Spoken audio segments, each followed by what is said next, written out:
वाक़या करबला से सीखने को आज भी हमारे लिए बहुत कुछ है। सबसे पहली बात तो यह है कि हज़रत इमाम अली मकाम इमाम हुसैन रज़ी अल्लाह ताला अन्हु और आपके दीगर तमाम जानिसार साथी हक बयानी करते रहे। हक बयानी को उन्होंने नहीं छोड़ा और हक के साथ डट के खड़े रहे। जबकि इस पुरफितन दौर में अगर कोई अमीर ज़ादा सड़क के ऊपर किसी गरीब के बाइक को टक्कर मार देता है तो देखने वाला भी अमीर ज़ादे का साथ देता है, देखने वाला गरीब का साथ नहीं देता। अमीर ज़ादा भी वो है कि जिसकी गलती है लेकिन फिर भी देखने वाला उसी का साथ दे रहा है। क्यों? क्योंकि अमीर ज़ादे के पास पैसा है। क्यों? क्योंकि अमीर ज़ादे के पास ताकत है, जबकि गरीब ज़ादे के पास ना तो ताकत है ना ही उसके पास पैसा है। लेकिन याद रखिएगा कि अमीर ज़ादे के पास आज पैसा है तो कल को वो जा भी सकता है, आज उसके पास ताकत है तो कल को वो जा भी सकती है। जबकि गरीब ज़ादे के पास ताकत नहीं है, पैसा नहीं है, लेकिन उसके पास तुम्हारे लिए एक दुआ है। जो दुआ अगर वो तुम्हारे लिए कर दे तो उस एक दुआ की वजह से तुम्हारी आने वाली नस्लें भी तर सकती हैं। इसलिए वाक़या करबला से तो हमें यह सबक मिलता है कि लोगों, हक का साथ दो, हक बयानी न छोड़ो। इसके लिए चाहे तुम्हें अपनी जान का नजराना ही क्यों ना पेश करना पड़ जाए। मैदान करबला में हजरत इमाम अली मकाम इमाम हुसैन रजी अल्लाह ताला अन्हु और आपके दीगर तमाम साथियों पर 3 दिन तक पानी बंद किया गया, लेकिन इस पर उन्होंने सब्र का दामन नहीं छोड़ा।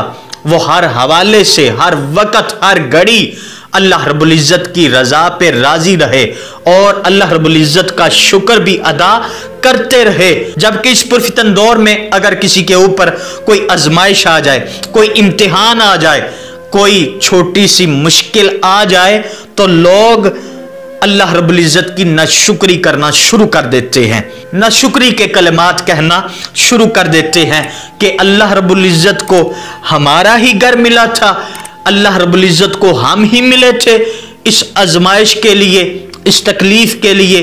क्या कोई और घर अल्लाह रब्बुल इज़्ज़त को नहीं मिला था?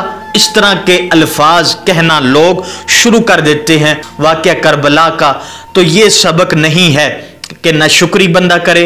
वाक़या करबला का तो ये सबक है कि लोगों, सब्र के साथ, सब्र के दामन के साथ वाबस्ता हो जाओ।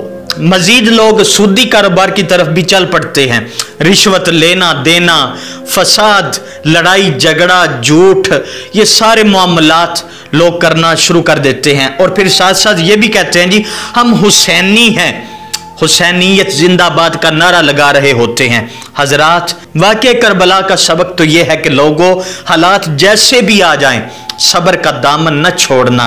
अल्लाह रब्बुल इज़्ज़त का हर हवाले से और हर लम्हे, हर घड़ी शुक्र अदा करते रहना। आज सूदी कारोबार करके और रिश्वत लेके दे के तुम शायद इज्जतें हासिल कर लो इस दुनिया के अंदर, तुम शायद रुपया पैसा हासिल कर लो, लेकिन याद रखना सूदी कारोबार करने की वजह से, रिश्वत लेने देने की वजह से तुम्हारी आखिरत तो तबाह बर्बाद है।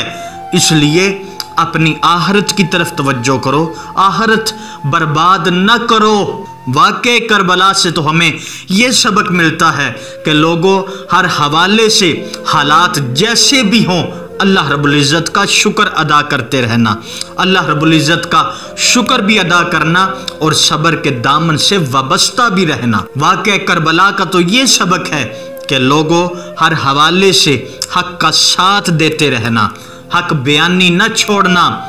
यजीदियत तुम्हारे सामने हो, वक़्त का कोई भी यजीद तुम्हारे सामने हो तो वक़्त के यजीद से डरना नहीं, उसके सामने झुकना नहीं, उसके सामने बिकना नहीं, बल्कि क्या करना है, अल्लाह रब्बुल इज़्ज़त की रज़ा पे राज़ी रहते हुए हक के साथ डट जाना, ये तुम्हारा काम है।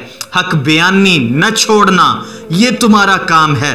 उसके बाद फिर क्या होगा, अल्लाह रब्बुल इज़्ज़त तुम्हारे इस सब्र की वजह से, तुम्हारी इस्तिकामत की वजह से तुम्हें इज्जतें अता फरमाएगा।